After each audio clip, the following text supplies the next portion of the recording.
Saudara-saudari, Injil kita pada hari ini diambil dari Injil Matius bab 14 ayat 1 sampai 12.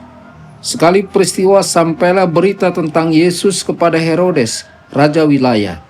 Maka ia berkata kepada pegawai-pegawainya, "Inilah Yohanes Pembaptis. Ia sudah bangkit dari antara orang mati, dan itulah sebabnya kuasa-kuasa itu bekerja di dalamnya.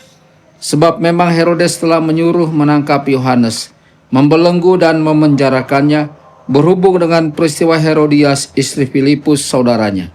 Sebab Yohanes pernah menegur Herodes, 'Tidak halal engkau mengambil Herodias.' Herodes ingin membunuhnya, tetapi ia takut kepada orang banyak yang memandang Yohanes sebagai nabi.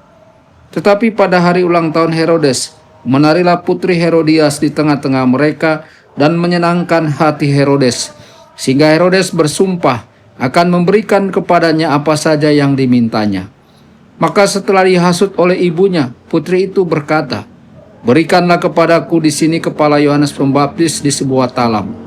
Lalu sedihlah hati raja. Tetapi karena sumpahnya dan karena tamu-tamunya, diperintahkannya juga untuk memberikannya. Disuruhnya orang memenggal kepala Yohanes di penjara dan membawanya di sebuah talam, lalu diberikan kepada putri Herodias, dan putri Herodias membawanya kepada ibunya. Kemudian datanglah murid-murid Yohanes Pembaptis mengambil jenazah itu dan menguburkannya. Lalu pergilah mereka memberitahu Yesus. Demikianlah sabda Tuhan. Terpujilah Kristus.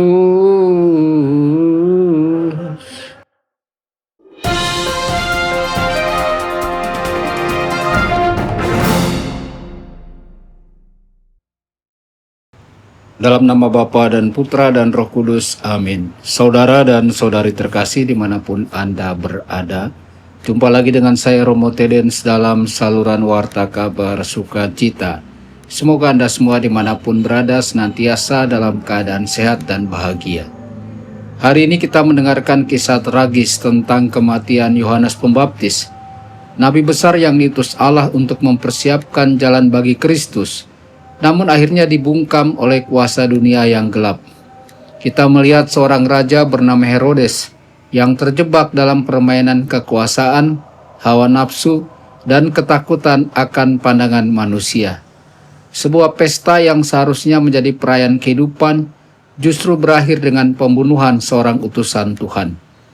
Namun Injil ini bukan sekedar laporan sejarah. Injil hari ini adalah cermin yang ditujukan kepada kita semua. Saudara-saudari, Yohanes Pembaptis diutus untuk menyuarakan kebenaran, bahkan ketika kebenaran itu tidak menyenangkan. Ia berkata kepada Herodes, "Tidak halal engkau mengambil istri saudaramu." Yohanes tidak takut akan akibatnya. Ia berbicara sebagai suara hati nurani, suara Allah yang jujur, tegas, dan tidak bisa disuap. Tapi bagaimana reaksi Herodes? Ia takut, namun juga terpesona oleh Yohanes. Ia mendengarkan, tetapi tidak mau berubah. Ia tahu Yohanes benar, tapi ia memilih diam dan membiarkan dirinya dikendalikan oleh rasa malu, gengsi, dan nafsu. Begitu pula dengan kita. Seringkali suara hati nurani terasa mengusik, tapi jangan buru-buru menolaknya. Suara itu bisa jadi panggilan belas kasih dari Allah yang ingin membangunkan kita dari kelalaian dan mengingatkan kita bahwa jiwa kita bernilai kekal. Saudara-saudari, apakah kita masih peka terhadap suara kebenaran atau justru mulai terbiasa membungkamnya? Herodes mengadakan pesta ulang tahun yang megah. Di tengah anggur, tarian, dan tepuk tangan, hati nuraninya dikalahkan oleh gengsi dan hawa nafsu. Ia membuat sumpah yang bodoh karena terpesona oleh tarian anak Herodias, lalu membiarkan dirinya terjerat janji yang membunuh. Ia lebih memilih menyenangkan tamu-tamunya daripada menyelamatkan suara kebenaran yang diwakili oleh Yohanes. Saudara-saudari, hidup Kristiani tidak menolak hiburan. Kita percaya pada sukacita sejati, tapi juga kita tahu bahwa hiburan tanpa arah rohani dapat melemahkan integritas kita, merusak moral, dan menjauhkan kita dari kasih karunia Allah. Apakah kita memilih hiburan yang membangun atau justru yang menyeret kita jauh dari Tuhan? Apakah kita menjaga identitas Kristiani kita, bahkan saat kita bersantai dan bersenang-senang? Saudara-saudari, Herodes pernah mendengarkan Yohanes. Ia memiliki kesempatan untuk berubah, namun ia menunda. Ketika saat menentukan datang, ia memilih diam. Bahkan setelah mendengar tentang Yesus, hati nuraninya terus gelisah, tetapi ia tidak mengambil langkah pertobatan. Ini pasti Yohanes yang bangkit pikirnya, bukan sebagai pengakuan iman, tetapi sebagai rasa bersalah yang menghantui. Saudara-saudari, Allah berkali-kali menawarkan kita kesempatan kedua. Tetapi apakah kita sadar? Atau kita seperti Herodes, terus menunda-nunda sambil menyimpan dosa di sudut hati? Apa yang masih kita tahan dari Allah? Di bagian mana dalam hidup kita tahu bahwa kita perlu bertobat, tapi belum berani menyerahkannya? Saudara-saudari, kisah Yohanes Pembaptis hari ini adalah peringatan bagi kita semua.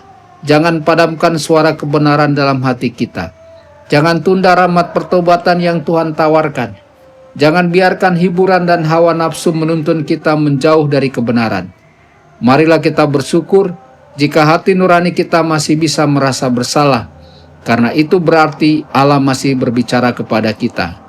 Mari kita jadikan hari ini awal pertobatan yang sejati dan mempersembahkan seluruh hidup kita kepada Kristus, Sang kebenaran yang membebaskan. Tuhan Yesus memberkati Anda semua. Sabda Allah adalah kebenaran.